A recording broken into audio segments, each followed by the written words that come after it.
Барыңыздарга салам. Бүгүнгү алынган маанилүү кабарлар менен мен Марган Нурбекова тааныштырам.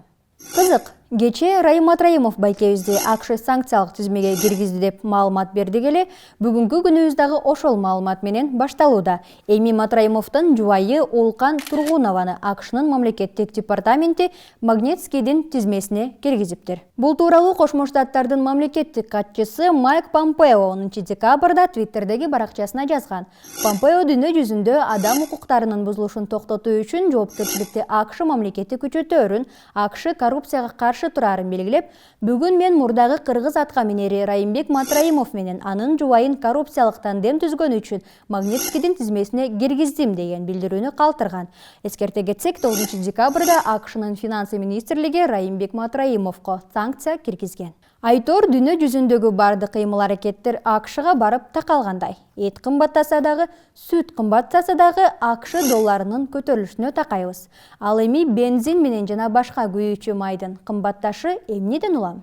Кыргызстанда декабрь айында күйүүчү май 1,5–2% кымбатташы мүмкүн. Бул тууралуу Кыргыз нефтетрейдерлер ассоциациясынан билдиришти. Маалыматка караганда, акыркы айларда күйүүчү жана майлоочу майдын дүң баасы кымбаттаган. Бирок запас бар болгондуктан Кыргызстанда кара майдын баасы кармалып турган. Учурда Россиялык нефть азыктары рыногунда дүң баадагы көтөрүлгөндүктөн декабрче Кыргызстанда күйүүчү май кымбатташы мүмкүн.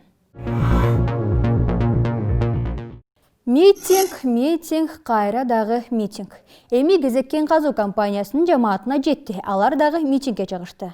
Алабукадагы бозумчак алтын кенин иштетип жаткан Казакстандык Казминералс бозумчак ишканасынын эмгек жамааты өндүрүштү жандандырып, ишке кайтууну талап кылып Бишкекте митингге чыгышты. Алар жогорку кеңештин жана президенттик аппараттын алдына топтолуп бийликтин так жооп берүүсүн өтүнүшүүдө. Колунда түрдүү транспаранттарды кармап чыгышкан жүздөгөн кызматкерлердин алдына өнөр жай энергетика жана жер казынасын пайдалануу боюнча мамлекеттик комитеттин жетекчиси Жергалбек Сагынбаев жолугуп, ушул дем алыш күндөрү жумушчулар менен жеринде жолугушаарын айтты.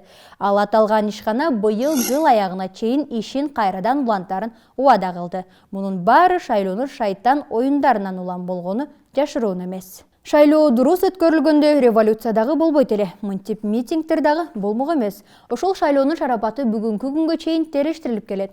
Бири суракта, бири абакта. Таиров УКМКнын убактылуу кармоочу жайына киргизилди.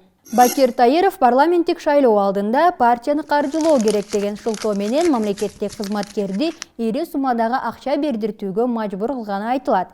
Экономикалык кылмыштарга каршы күрөшүү мамлекеттик кызматынын мурунку башчысы Бакир Таиров жазык процесстик кодексинин 98-беренесинин негизинде кармалып, УКМКнын убактылуу кармоочу жайына киргизилген. Бул тууралуу УКМКнын басма сөз кызматынан билдиришти. Учурда Таиров ири өлчөмдөгү акча каражатын мыйзамсыз алган деп шектелип жатат. Жаза аткаруу кызматына COVID-19 каршы коргоочу каражаттар берилди. Жалпы суммасы 5,492,000 сомдук. Медициналык жабдууларды, дезинфекциялоочу жана коргоочу каражаттарды жаза аткаруу боюнча мамлекеттик кызматына Сорос Кыргызстан фонду берди. Кыргызстандагы жабык жайларда пневмониянын симптомдору 1000ден ашык адамдан байкалган.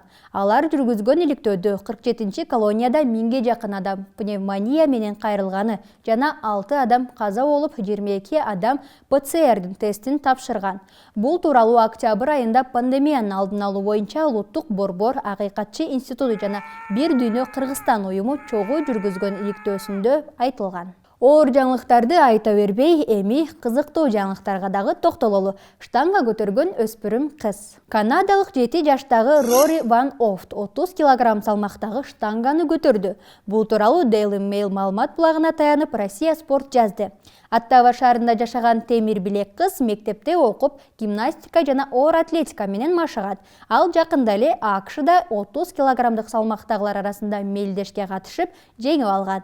13 жаштагы кыздар менен атаандашкан Рори эң жакшы спортчу болгон. Спортчу кыз негизги басымды гимнастикага жасап, аптасына 9 саат машыгат. Рори өзүнүн Instagram баракчасына машыгуудагы видеолорун жарыялап келет. Алардын бири ал 80 килограммдык темирди түртүп көтөргөнү дагы бар. Бул күнгө алынган кабарлар соңуна жетти. Кийинки жумада жолугушканча баса биздин Instagram, YouTube каналдарыбызга катталып, ой пикир калтырганды унутпаңыздар.